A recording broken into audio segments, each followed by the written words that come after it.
Hello everyone, welcome to our YouTube channel. तो अब हम लोग जो स्टार्ट करने जा रहे हैं वो क्या है, coordinate systems. Different different coordinate systems हैं, अकॉर्डिंगली हम लोग चूज करते हैं किसकी नीड है किसकी नहीं है। तो क्या है, हम कभी कोऑर्डिनेट सिस्टम यूज करते हैं, कार्टेशियन कोऑर्डिनेट सिस्टम, जो कि बहुत ज़्यादा इन जनरल यूज होता है। 2D में भी है, 3D में भी है। फिर पोलर कोऑर्डिनेट्स जो कि 2D में सर्कुलर मोशन के लिए हम लोग यूज करते हैं। स्फेरिकल पोलर कोऑर्डिनेट्स है, सिलिंड्रिकल कोऑर्डिनेट्स है। तो हम ये सारे कोऑर्डिनेट सिस्टम्स यूज करते हैं, लेकिन इन सब कोऑर्डिनेट सिस्टम्स की हमको नीड क्या है। देखो, ऐसा है, स्टार्टिंग में जब बहुत पहले हम लोग स्पेस को एब्सोल्यूट मानते थे, तो उससे क्या था, कैलकुलेशन बहुत ही ज्यादा टफ होती जा रही थी और अनरियलिस्टिक कैलकुलेशंस आ रही थी। तो क्या हुआ कि जब आगे एनालाइज किया गया तो ये देखा गया कि जो हमारा स्पेस है वो एब्सोल्यूट नहीं है, ठीक है, वो रिलेटिव है। तो हम लोग क्या करते हैं, कोऑर्डिनेट सिस्टम्स में किसी भी एक पॉइंट को रेफरेंस, जिसको हम ओरिजिन बोलते हैं, हम आगे आगे देखेंगे कि मतलब हर कोऑर्डिनेट सिस्टम्स में आप एक ना एक ओरिजिन चूज करते हो। तो उस ओरिजिन के रिस्पेक्ट में आप कोई ना कोई पोजीशन देखते हो, ठीक है। अब जैसे कि एग्जाम्स में भी आता है 2i cap 3j cap plus 5k cap, इस तरीके से कुछ लिख के आता है, तो वो किसी ना किसी एक ओरिजिन कहीं पे कंसीडर कर लेते हैं, उसके रेस्पेक्ट में वो पोजीशन हम लोग देखते हैं। तो कार्टेशियन कोऑर्डिनेट क्या है कि हमारी कैलकुलेशन को बहुत ही ज्यादा इजी कर देता है, इसलिए हम लोग कार्टेशियन कोऑर्डिनेट्स नहीं, ऑल कोऑर्डिनेट्स क्या करते हैं कि मतलब हर जगह, जैसे अगर रोटेटिंग मोशन है तो उसमें हम लोग मोस्टली स्फेरिकल पोलर कोऑर्डिनेट या पोलर कोऑर्डिनेट यूज करते हैं, डिपेंडिंग ऑन 2D और 3D। कार्टेशियन कोऑर्डिनेट सिस्टम्स हम ट्रेजेक्टरी वगैरह में यूज करते हैं हर जगह। मतलब कैलकुलेशन हर कोऑर्डिनेट सिस्टम से हर प्रॉब्लम की हो जाती है, लेकिन क्या डिफरेंट कोऑर्डिनेट सिस्टम्स जो बनाए गए हैं वो ये है कि कुछ मोशंस में ये वाला कोऑर्डिनेट सिस्टम्स बेटर होता है, कुछ कोऑर्डिनेट सिस्टम्स में कार्टेशियन कोऑर्डिनेट सिस्टम्स बेटर होता है। तो क्या है, हम अकॉर्डिंगली चूज कर लेते हैं। ऐसा बिल्कुल भी नहीं है कि अगर स्फेयर की कैलकुलेशन कर रहे हैं तो हम स्फेरिकल पोलर कोऑर्डिनेट से ही करेंगे, हम उसको कार्टेशियन कोऑर्डिनेट से भी इजीली कर सकते हैं। लेकिन क्या है कि उसमें थोड़ा सा कैलकुलेशन लेंदी हो जाता है। स्फेरिकल पोलर कोऑर्डिनेट्स में स्फेयर की कैलकुलेशन थोड़ी सी इजी हो जाएगी। इन द सेम वे अगर आप सिलेंडर की कैलकुलेशन कर रहे हो तो सिलेंड्रिकल कोऑर्डिनेट सिस्टम यूज करोगे, तो क्या है, बहुत आसानी से आपकी कैलकुलेशन हो जाएगी। लेकिन अगर आप उसको स्फेरिकल या कार्टेशियन से करोगे तो बहुत ज्यादा लेंदी हो सकती है प्रॉब्लम्स, ठीक है। तो इसीलिए क्या है, different different coordinate systems use करते हैं, लेकिन हर एक प्रॉब्लम को हर किसी कोऑर्डिनेट सिस्टम्स में आप सॉल्व कर सकते हो। 2D वाली 2D कोऑर्डिनेट सिस्टम से और 3D वाली प्रॉब्लम 3D कोऑर्डिनेट सिस्टम से, ठीक है। तो आज का जो हमारा टॉपिक है वो है डिफरेंट कोऑर्डिनेट सिस्टम्स, ठीक है। तो इसमें जो आज का हम जो सबसे पहले लेके चल रहे हैं, तो वो सबसे जो इंपॉर्टेंट होता है, सबसे बेसिक होता है, हम लेके चलेंगे कार्टेशियन कोऑर्डिनेट सिस्टम।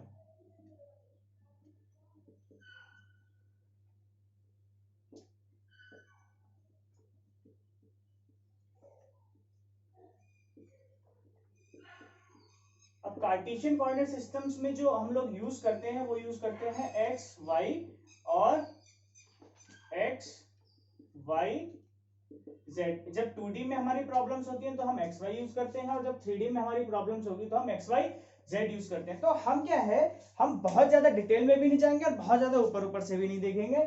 हम इसमें वो सारी चीजें कोऑर्डिनेट सिस्टम में हम वो सब देखेंगे जो हमारा फिजिक्स में यूज आता है।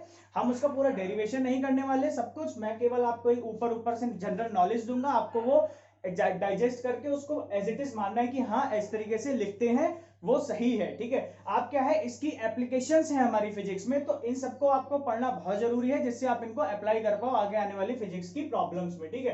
तो सबसे पहले जो हम 2D की बात कर लेते हैं, ठीक है, 2D लेके चलते हैं। स्टार्टिंग हम करेंगे 2D कार्टेशियन सिस्टम से। तो इसका जो जनरल रिप्रेजेंटेशन होता है वो क्या होता है, एक एक्स एक्सिस लेते हैं, हम एक वाई एक्सिस लेते हैं। जैसे कोई भी हमारा पॉइंट ये है तो हम क्या करेंगे कि हम यहाँ पे ऐसे रेफरेंस ले लेंगे, ठीक है।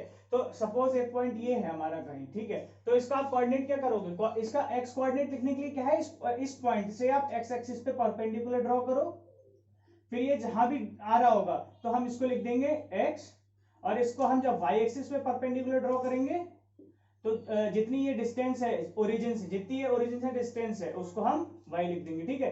तो ये हमारी हो गई एक्स और ये हमारा हो गया वाई, यहां तक ओरिजिन तक। ओरिजिन देखो, ये रेफरेंस पॉइंट होता है, ओरिजिन होता है, इसका जो कोऑर्डिनेट पॉइंट्स है वो हम इनमें से 0 0 लेते हैं, ठीक है। तो इस तरीके से हम इसके कोऑर्डिनेट सिस्टम कोऑर्डिनेट्स लिखते हैं। और जब ओरिजिन से आप उस पॉइंट को डायरेक्ट मिला दोगे कार्टेशियन में, ओरिजिन से आपने क्या किया, डायरेक्ट मिला दिया इस पॉइंट को और इस डायरेक्शन को आपने देखा, तो इस डायरेक्शन को हम इसको बोलते हैं हम पोजीशन वेक्टर आर वेक्टर, ठीक है, इसको क्या बोलेंगे, पोजीशन वेक्टर, ठीक है। और इस पॉइंट को हम इन जनरल पी ही लेते हैं। तो एक सबसे मैं इंपॉर्टेंट बात बता दूं, एक बार जेम में बोला था, एक क्वेश्चन आया कि what is the abscissa ordinates, तो बच्चे बहुत कंफ्यूज हो गए थे स्टूडेंट्स कि क्या ये एब्सिसा क्या होता है। तो मैं आपको बता दूं, जो एब्सिसा होता है,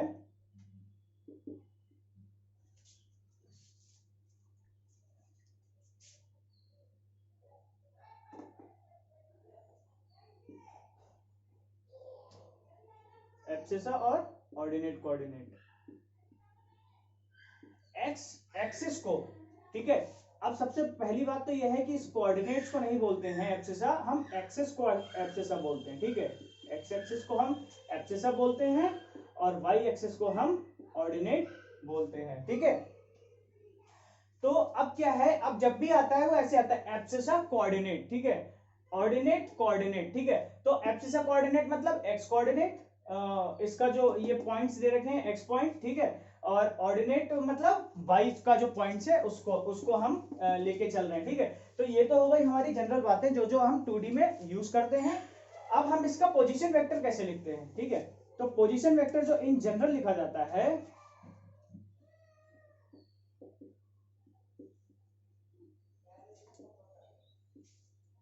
पोजीशन वेक्टर किस तरीके से लिखा जाता है, सबसे पहले एक्स का लिखिए, एक्स का जो कोऑर्डिनेट है, और आई कैप, आई कैप क्या है, आई की डायरेक्शन, इसकी एक्स की डायरेक्शन में जो यूनिट वेक्टर होगा, वाई की डायरेक्शन में जो यूनिट वेक्टर होता है उसको हम जे कैप लिखते हैं, ठीक है। तो आई कैप जे कैप बराबर क्या है, ये क्या है, यूनिट वेक्टर्स हैं ये,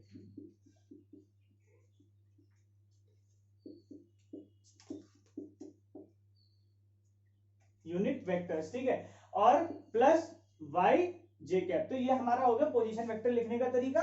अब क्या है, आप एक चीज नोटिस कीजिए, हमारा पॉइंट चाहे यहां हो पी पॉइंट, चाहे यहां हो पी पॉइंट, चाहे यहां हो पी पॉइंट, ठीक है। तो क्या है कि आप देखिए आई कैप और जे कैप की डायरेक्शन कभी भी चेंज नहीं होगी जब तक कि आप पूरा कोऑर्डिनेट सिस्टम ही रोटेट ना कर दो या शिफ्ट ना करो। शिफ्ट करोगे केवल ऐसे ऐसे ऊपर नीचे आगे पीछे, तब भी ये ऊपर और इस साइड ही रहेगा, लेकिन आप रोटेट करोगे तभी एक्स कैप या फिर आई कैप और जे कैप की डायरेक्शन चेंज होगी। तो लेकिन पॉइंट के चेंज होने से, पॉइंट के चेंज होने से आई कैप और जे कैप की डायरेक्शन चेंज नहीं होती है। तो इसलिए ये जो दोनों यूनिट वेक्टर्स हैं ये क्या है, कांस्टेंट यूनिट वेक्टर्स, ठीक है। तो ये हमारे हो गए कांस्टेंट यूनिट वेक्टर्स, ठीक है। अब हम इसमें क्या है कि डिस्प्लेसमेंट वेक्टर्स कैसे लिखते हैं, infinitesimal displacement vector,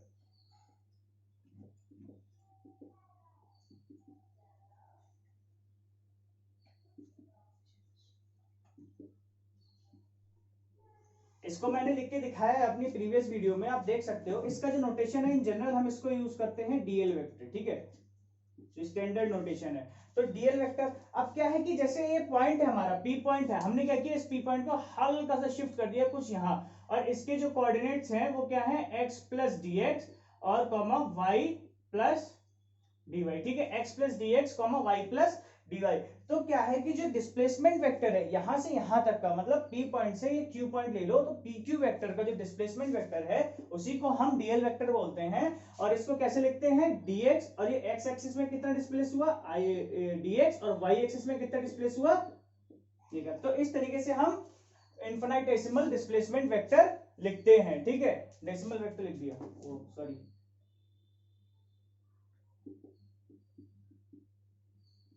displacement vector, ठीक है। ये तो हो गए आपके दो इंपॉर्टेंट चीजें, पोजीशन वेक्टर आप कैसे लिखोगे, इनफिनिटेसिमल डिस्प्लेसमेंट वेक्टर कैसे लिखोगे। अब एरिया एलिमेंट कैसे लिखा जाता है,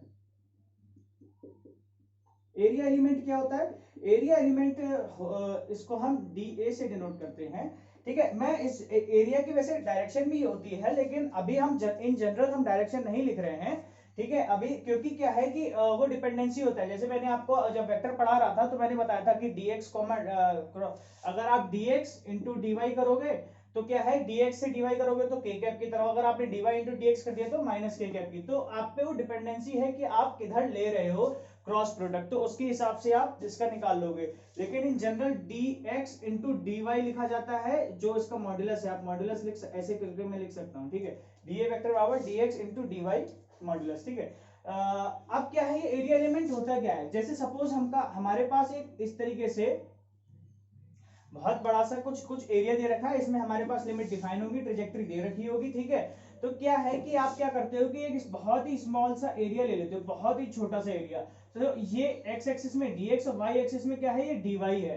तो आप जब मैंने बताया था, अब हम इसको एक अगर हम इस तरीके से लेते हैं तो क्या है, हम इसमें क्या है, बहुत छोटा सा रेक्टेंगल लेते हैं। क्या लेते हैं, छोटा सा रेक्टेंगल लेते हैं, और ये dx होता है और ये dy होता है। अब मैंने आपको बताया था रेक्टेंगल एक तरीके का पैरेललोग्राम है, तो पैरेललोग्राम का एरिया आप कैसे निकालते हो, क्रॉस प्रोडक्ट से। तो आप क्या करो, dx क्रॉस dy। अब रेक्टेंगल लिया है हमने बहुत स्मॉल सा, तो क्या है कि ये एंगल 90 होगा, तो क्या बोलते हैं sin 90 1 हो जाएगा। तो ये हो जाएगा dx मल्टीप्लीकेशन बाई dy, ठीक है। और इसकी अगर आप dx क्रॉस dy कर रहे हो तो k कैप में डायरेक्शन है, और अगर dy क्रॉस dx कर रहे हो तो माइनस k कैप में डायरेक्शन है। अब आपने ये तो इसका स्मॉल सा एरिया लिख दिया dx और dy में, ठीक है, तो ये मैंने लिख दिया dx dy। अब आपको जब इसका कंप्लीट एरिया चाहिए होता है तो आप क्या करते हो, सीधे से इसका कंप्लीट इंटीग्रेशन कर देते हो, इसमें डबल इंटीग्रेशन हो जाएगा, x की लिमिट पुट कर दो, y की लिमिट पुट कर दो, आपको पूरा एरिया मिल जाएगा। तो एरिया एलिमेंट लिखने का हमारा ये पूरा मोटो होता है कि हमें पूरा एक एरिया निकालना होता है। तो हम क्या करते हैं, पहले उस सरफेस का बहुत स्मॉल एरिया लिख लेते हैं, उसी को हम एरिया एलिमेंट बोलते हैं, dx dy, ठीक है।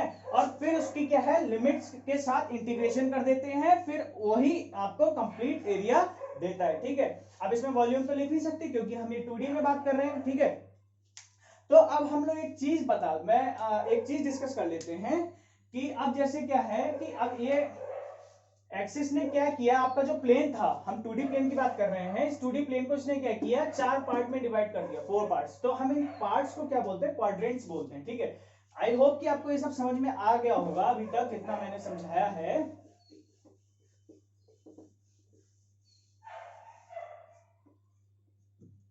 तो क्या है, अब जैसे कि ये आपका क्या है, एक्स एक्सिस वाई एक्सिस ने क्या किया, आपका जो 2D प्लेन था, ये प्लेन हम इसी के बोर्ड के प्लेन को लेके चल रहे हैं, इसने क्या किया, इसको 4 पार्ट में डिवाइड कर दिया। तो ये हमारा एक first part, second part, third part और फोर्थ पार्ट, ठीक है।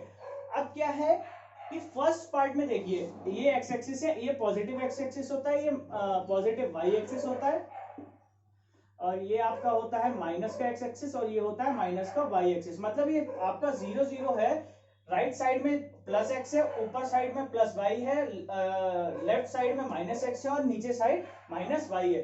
तो आप जब फर्स्ट कोऑर्डिनेट देखोगे तो इसमें देखिए आप, ये भी प्लस है और ये भी प्लस है, तो इसमें जो कोऑर्डिनेट्स लिखोगे वो प्लस कॉमा प्लस की फॉर्म में होगा। सेकंड कोऑर्डिनेट्स में क्या होगा, आपका x माइनस हो गया, लेकिन y तो प्लस है, ठीक है, y क्या है हमारा प्लस, तो ये माइनस कॉमा प्लस की फॉर्म में होता है।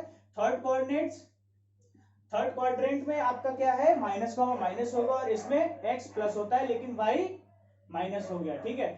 अब मैं लिमिट बता दूं आपको, ये तो बहुत सिंपल है, ये हम लोग बहुत 12th में ही पढ़ लेते हैं। लिमिट्स क्या है, x की लिमिट आप देखिए इधर से लेके उधर, मतलब माइनस इंफिनिटी से लेके प्लस इंफिनिटी तक कुछ भी हो सकती है। तो मैं आपको बता दूं, लिमिट्स हैं कार्टेशियन कोऑर्डिनेट में, वो x की जो लिमिट है वो minus infinity two plus infinity, आप कुछ भी ले सकते हो। ऐसे ही y की जो लिमिट है वो minus infinity two plus infinity, आप कुछ भी ले सकते हो। तो it is all about the Cartesian coordinate in 2 dimensional, ठीक है। अब हम लोग क्या है, कार्टेशियन कोऑर्डिनेट देखते हैं 3 डायमेंशन में, जो कि बहुत ज्यादा यूज करते हैं हम लोग, ठीक है। तो मतलब ये बहुत ज्यादा बेसिक है, लेकिन मैं आपको एक नॉलेज देने के लिए, एक एज अ रिवीजन मैं आपको समझाने के लिए ये सब बता रहा हूँ, ठीक है। ये आई होप कि आप लोग ने बीएससी में ये सारी चीजें तो अच्छे से पढ़ी होंगी, पीसीएम वालों ने तो अच्छे से ही पढ़ी होंगी, मैथमेटिक्स में काफी यूज करते हैं हम लोग इसका, और फिजिक्स में भी हम लोग काफी यूज करते हैं। तो क्या है, अब हम लोग चलते हैं 3D कार्टेशियन कोऑर्डिनेट सिस्टम्स में, ठीक है। अब जो 3D कार्टेशियन कोऑर्डिनेट सिस्टम का जो स्टैंडर्ड तरीका है लिखने का, वो एक्स वाई करके नहीं लिखते हैं हम, एक्स इस जगह लेते हैं, y इस जगह लेते हैं और z ऐसे लेते हैं, क्योंकि मैंने आपको बताया था अपनी प्रीवियस वीडियो में कि राइट हैंड थंब रूल से हम z की डायरेक्शन निकालते हैं।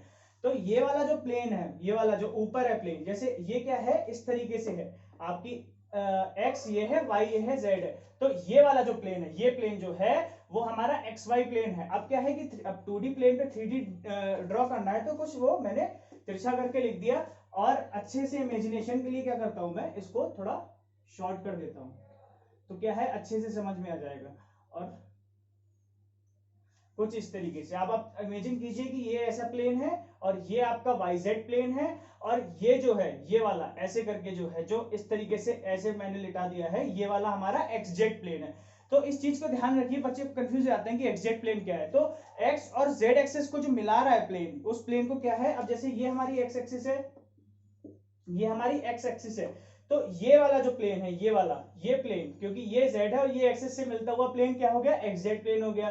ठीक है, अब ये वाला जो प्लेन है, ये एक्स एक्सिस है, ये वाई है, तो ये वाला हमारा प्लेन एक्स वाई प्लेन हो गया। और ये जो बोर्ड वाला प्लेन है, बोर्ड बोर्ड का ये वाला जो प्लेन है हमारा, मतलब पूरा प्लेन, ये हमारा वाई जेड प्लेन हो गया। ठीक है, तो हमारा जो इस तरीके से प्लेन है वो कहीं भी ले लो, वो एक्स जेड प्लेन हो गया। इस तरीके से जो प्लेन है, अगर मैं ऐसे करके प्लेट रख दूं, वो जो प्लेन है एक्स वाई प्लेन है, और बोर्ड का जो प्लेन है वो वाई जेड प्लेन है। ठीक है, इसमें भी हम सिंपली एक कोई भी पॉइंट ले लेते हैं। ठीक है, इस पॉइंट से हम लोग क्या करते हैं कि वही एक ही काम करेंगे, simply X axis, Y axis और जेड एक्सिस पे हम क्या करेंगे, परपेंडिकुलर ड्रॉ करेंगे। तो उनके जो अकॉर्डिंग जो कोऑर्डिनेट्स मिलेगा आपको, देखिए इससे आपने ड्रॉ किया जेड एक्सिस। अब क्या है, ये कुछ बाहर की तरफ है पॉइंट, मतलब कुछ यहाँ जैसे ये है, समझिए आप इसको, बहुत लोग इसी में कंफ्यूज होते हैं इमेजिनेशन में। ये है आपका पॉइंट, ठीक है, आपका पॉइंट यहाँ नहीं है, मतलब इस वाईजेड प्लेन में नहीं है, आपका पॉइंट यहाँ कहीं है, 3D में जाइए इस जगह। अब आप क्या कर रहे हो कि ये इस तरीके से आप ड्रॉ कर रहे हो। ठीक है, इसको मैं इस तरीके से नहीं, अभी मैं इसको थोड़ा सा तिरछा ड्रॉ करूंगा, जिससे कि आपको इजीली आप इसको इमेजिन कर पाओ। ठीक है, क्या है कि अब ये वाला पॉइंट यहाँ है, हमने यहाँ किया, तो इस जगह हमारा एक्स वाई प्लेन है।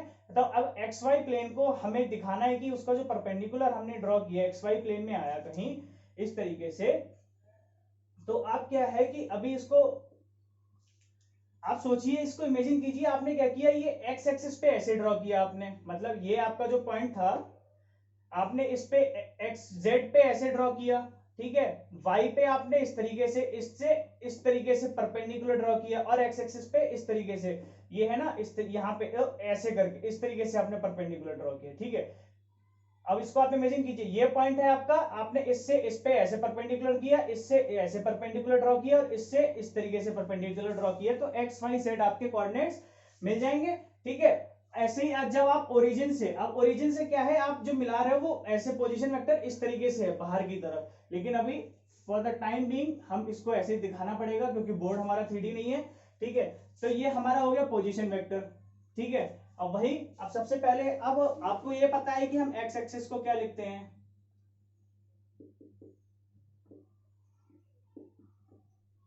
एक्स एक्सिस को क्या लिखते हैं हम, एब्सिसा। वाई एक्सिस को क्या लिखते हैं, ऑर्डिनेट। ठीक है, और जेड एक्सिस को हम लोग क्या लिखेंगे, जेड एक्सिस को हम लोग लिखते हैं एप्लीकेट।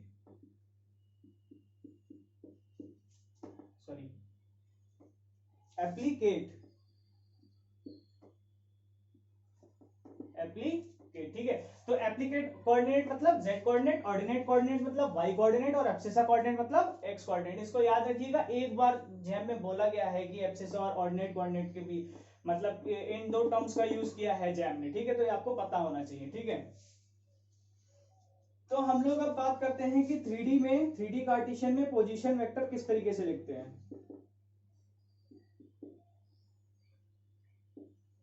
पोजीशन वेक्टर का लिखने का वही तरीका है जो मैंने आपको बताया था, x i cap plus y j cap plus z t cap. तो x क्या है, जब आप उस पॉइंट से x एक्सिस पे परपेंडिकुलर ड्रॉ करोगे तो आपको x मिलेगा। y क्या है, जब उस पॉइंट से y एक्सिस पे परपेंडिकुलर ड्रॉ करोगे तो आपको y मिलेगा। z क्या है, जब उस पॉइंट से z एक्सिस पे आपने परपेंडिकुलर ड्रॉ किया तो आपको z मिलेगा।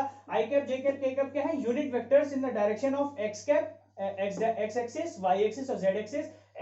i कैप इस डायरेक्शन में है यूनिट वेक्टर, एक लेंथ का, y कैप इसमें है, और के कैप या जेड कप इस डायरेक्शन में, इसको हम लोग एक्स कैप वाई कैप जे कैप भी लिख लेते हैं, तो कंफ्यूज मत होइएगा, एक ही चीज है, इक्विवेलेंट है ये, ठीक है। अब फिर से ये यूनिट वेक्टर्स हैं, ये कांस्टेंट यूनिट वेक्टर्स हैं। मैं इस चीज को बहुत एम्फसाइज कर रहा हूं क्योंकि न्यूमेरिकल्स में जब आप आगे जब मैं क्वेश्चंस करेंगे जब हम लोग, तो इस सब चीजों का हम लोग यूज करेंगे कि ये कांस्टेंट यूनिट वेक्टर्स हैं, तो हम इसको क्या है इंटीग्रेशन के बाहर ले सकते हो, डिफरेंशिएशन के बाहर ले सकते हो, ठीक है। लेकिन जो polar coordinates polar unit vectors होते हैं वो कांस्टेंट नहीं होते हैं, वो पोजीशन ऑफ द पार्टिकल के साथ साथ वो चेंज होते रहते हैं, ठीक है। तो वो क्या है, वो वेरिएबल होते हैं, आप उनको क्या है इंटीग्रेशन के या फिर डिफरेंशिएशन के आप बाहर नहीं लिख सकते हो, इसलिए आई कैप जे कैप और के कैप को हम लिख सकते हैं, ये कांस्टेंट यूनिट वेक्टर्स हैं, ठीक है। अब फिर से वही बात, सब कुछ सेम ही है। इनफिनिटेसिमल डिस्प्लेसमेंट वेक्टर आप कैसे लिखोगे,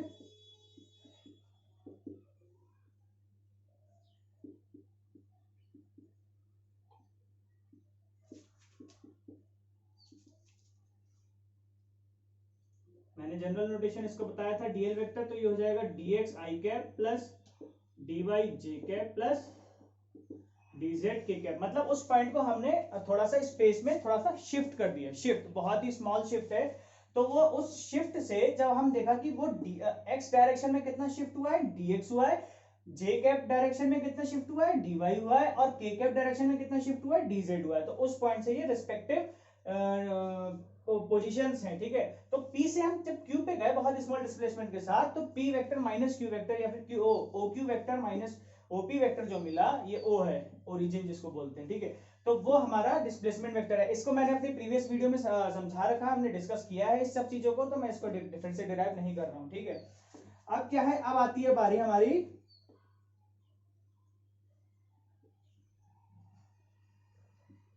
एरिया एलिमेंट की, ठीक है। तो एरिया एलिमेंट कैसे लिखते हैं, अब हमारे पास क्या है, तीन प्लेन है, ठीक है, क्या है, तीन प्लेन है।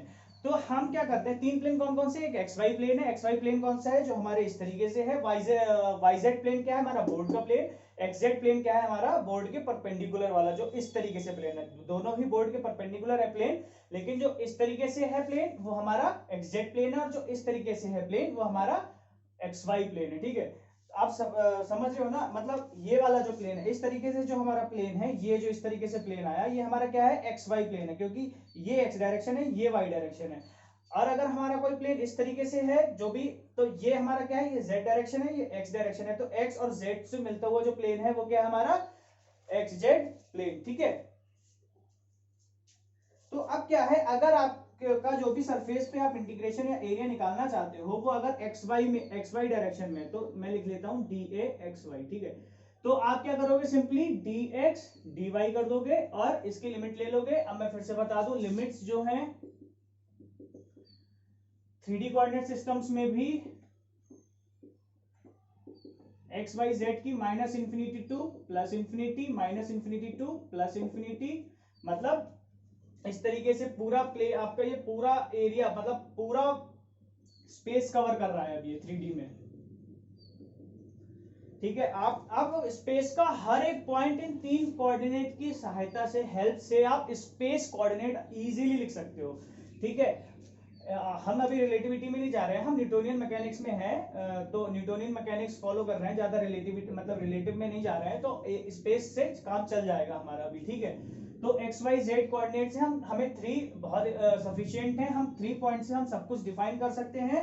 एक्स वाई प्लेन में एरिया एलिमेंट इस तरीके से लिखेंगे, वाई जेड प्लेन में एरिया एलिमेंट कैसे लिखोगे आप, D Y into D Z, और एक्स जेड प्लेन में कैसे लिखोगे, dx इंटू dz, इसकी आप इंटीग्रेशन कर दीजिए, लिमिट लिख दीजिए आप उस जो भी आपका प्लेन है, एक्स वाई जेड या फिर एक्स जेड जो भी प्लेन है, आप उस तरीके से उसकी लिमिट पुट कर दीजिए, जो भी लिमिट आपकी लग रही हो उस सरफेस की, आपको उसका एरिया मिल जाएगा। अब क्या बचता है, तो ये आपको पता समझ आ गया होगा, मैंने क्या किया, एक्स वाई है, एक्स वाई हमारा प्लेन इस तरीके से है, ये वाला प्लेन एक्स वाई है, तो मैंने क्या किया, इसमें एक स्मॉल रेक्टेंगल ले लिया, बहुत ही छोटा सा रेक्टेंगल ले लिया, उसका dx क्रॉस dy किया, dy क्रॉस dx किया, तो क्या है उसका एरिया का जो मैग्नीट्यूड है वो तो सेम आने वाला है, डायरेक्शन पे डिफरेंस आएगा, वो हम देख लेंगे बाद में जब क्वेश्चन करेंगे कि कौन सी डायरेक्शन की डिमांड कर रहा है वो, तो हमने निकाल लिया, इसको मल्टीप्लाई कर दिया सिंपली क्रॉस प्रोडक्ट से, हमको एरिया निकल गया, फिर हमने उसको क्या किया, लिमिट से पूरा एक्सपेंड कर दिया। हम ये मानते हैं कि स्मॉल स्मॉल ब्लॉक्स को जब आप ऐड करोगे, स्मॉल स्मॉल ब्लॉक्स को, तो आप कोई सी भी सरफेस बना सकते हो, चाहे वो कर्वीलिनियर सरफेस हो, चाहे वो किसी भी तरीके की सरफेस हो। आप इवन इस तरीके से जो सरफेस है, कुछ इस तरीके से, इस सरफेस को भी आप स्मॉल स्मॉल रेक्टेंगल से आप बना सकते हो, ठीक है। तो ये आप देखते होगे जो पिक्सल्स वाला काम होता है, वो पिक्सल्स ऐसे ही बनते हैं, बहुत स्मॉल स्मॉल से होते हैं। तो इसी तरीके से जब आप स्मॉल रेक्टेंगल को ऐड करते जाओगे, तो उससे आपका कंप्लीट एरिया निकल आएगा। वो कोई भी शेप की सरफेस हो, आप उस इस एरिया एलिमेंट को लिख के इंटीग्रेट करके, आप उसका इंटीग्रेशन करके आप उसका एरिया निकाल सकते हो, ठीक है। तो ये हो गया हमारा एरिया एलिमेंट, ठीक है। अब हम का जो अब क्या है, हम लोग 3D में हैं, तो एरिया के साथ साथ अब वॉल्यूम की भी बात होगी। अभी तक हमने जब 2D डिस्कस किया था, वहां वॉल्यूम नहीं लिखा था हमने, लेकिन यहाँ क्या है, हम लोग वॉल्यूम भी लिखने वाले हैं। तो वॉल्यूम एलिमेंट कैसे लिखेंगे,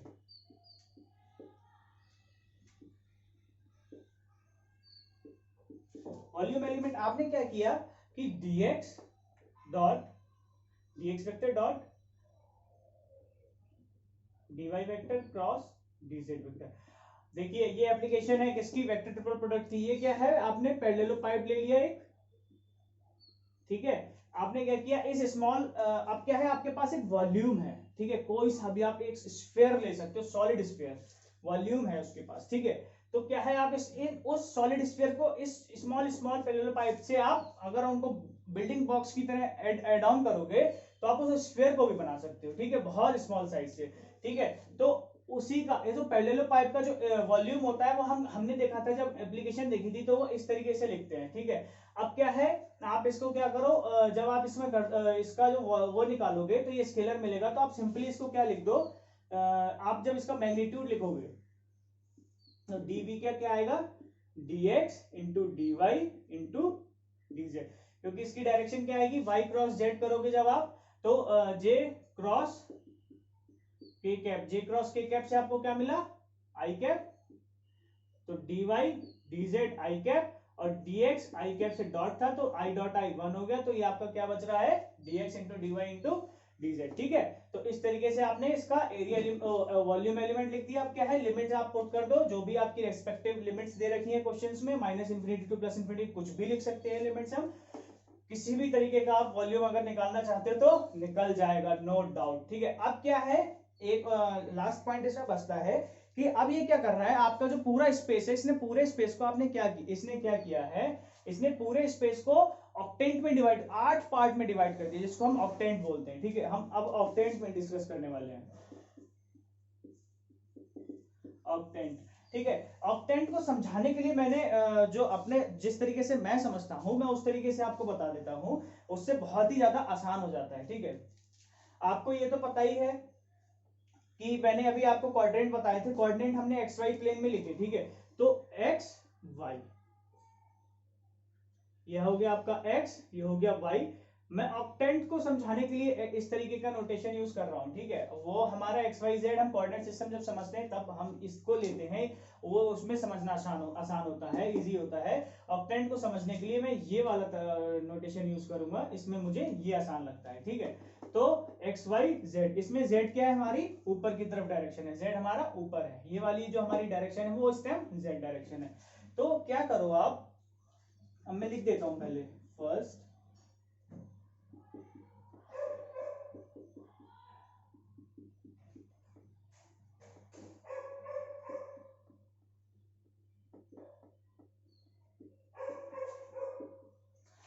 अब देखिए, अब आप इसको इमेजिन कीजिए कि आपका अब क्या है, आप एक्स वाई जेड में 1 2, आपने ये बैक साइड में भी है 3 4, अब क्या है, माइनस जेड में चले जाइए, जो इसके इनटू द प्लेन है, ठीक है, अंदर है, बोर्ड के बैक साइड में है, बोर्ड के अब तो हमारा पॉजिटिव है जेड, और बोर्ड के बैक साइड में हमारा नेगेटिव हो रहा है जेड।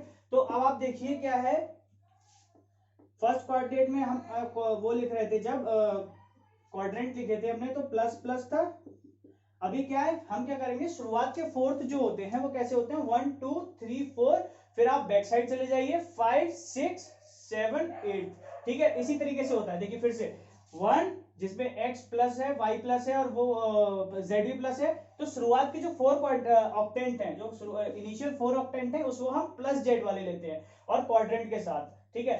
x 1 2 3 4, तो क्या है कि हम पहले 1 2 3 4 को पहले क्वाड्रेंट की तरह लिख लेते हैं। हमारा क्वाड्रेंट में क्या था, प्लस प्लस, फिर क्या है इधर आए तो माइनस प्लस हो गया, फिर हम लोग नीचे आए तो माइनस कॉमा माइनस हो गया, फिर फोर्थ में हमारा x पॉजिटिव हो गया और y माइनस हो गया। अब हमारा क्या, मैंने बताया हम ऊपर वाले जो प्लेन है, ऊपर z जहां पॉजिटिव है हमारे वहां पे फर्स्ट 4 लाई करते हैं, तो z सब स्टार्टिंग के प्लस में, सब स्टार्टिंग के 4 में सब में प्लस होने वाला है। अब फिर से क्या है आपका, आपको ये बिल्कुल भी याद करने की जरूरत नहीं है कि 6 का क्या है, आप लर्न मार रहे हो, रट रहे हो, कोई जरूरत नहीं है। अब फिर से आप वही करो, plus comma plus, minus comma plus, minus comma minus और प्लस x क्या था, प्लस कॉमा माइनस। अब क्या है, सेम किया लेकिन हमने क्या किया, बैक साइड हो गया, बोर्ड के बैक साइड जिसमें z माइनस है, ठीक है। तो हमारा लास्ट के 4 में सब में z माइनस होता है, ठीक है। तो इस तरीके से हमारे ये ऑक्टेंट डिवाइड किए गए हैं कि कौन से पॉइंट से आप समझ जाओगे ये कौन से ऑक्टेंट में लाई कर रहा है, फर्स्ट, फोर्थ, 6, 7, 8। ये सब बीएससी में अच्छे से समझाया जाता है, लेकिन बच्चों को समझने में थोड़ी प्रॉब्लम होती है, इसलिए मैं इसको इजीली आपको समझा दिया, जिससे कि आपको कभी भी इसको रटना ना पड़े, ठीक है। तो it is all about the Cartesian coordinate systems, जो हमारे डिफरेंट कोऑर्डिनेट सिस्टम का फर्स्ट पार्ट था। हम अभी आगे जो पढ़ने वाले हैं वो है हमारा polar coordinates, polar coordinate systems, spherical polar और सिलिंड्रिकल कोऑर्डिनेट सिस्टम्स। हमारे जो जैम का सिलेबस में यही 4 जो है इंपॉर्टेंट है, इसी से ही क्वेश्चंस आते हैं। इसके अलावा और कोई भी कोऑर्डिनेट सिस्टम्स हम लोग पूरे जैम के सिलेबस में यूज नहीं करेंगे, ठीक है। सबसे ज्यादा कार्टेशियन और स्फेरिकल पोलर कोऑर्डिनेट यूज होता है, तो इस पे आप अच्छे से ध्यान दीजिएगा। मैं आई होप कि आपको कार्टेशियन कोऑर्डिनेट सिस्टम का 2D 3D का कंप्लीट समझ में आ गया होगा, कैसे वॉल्यूम एलिमेंट लिखते हैं, क्यों लिखते हैं वॉल्यूम एलिमेंट, वैसे एरिया एलिमेंट वैसा क्यों लिखते हैं, ठीक है। तो ये सारी चीजें मैंने यहाँ समझा दी आप लोगों को। तो अगर आपको ये मेरा वीडियो अच्छा लगा हो तो please like my video, subscribe our channel, share our channel. हम लोग पूरी कोशिश कर रहे हैं जल्दी से जल्दी कोर्स कवर अप करने की, ठीक है। Okay, thank you.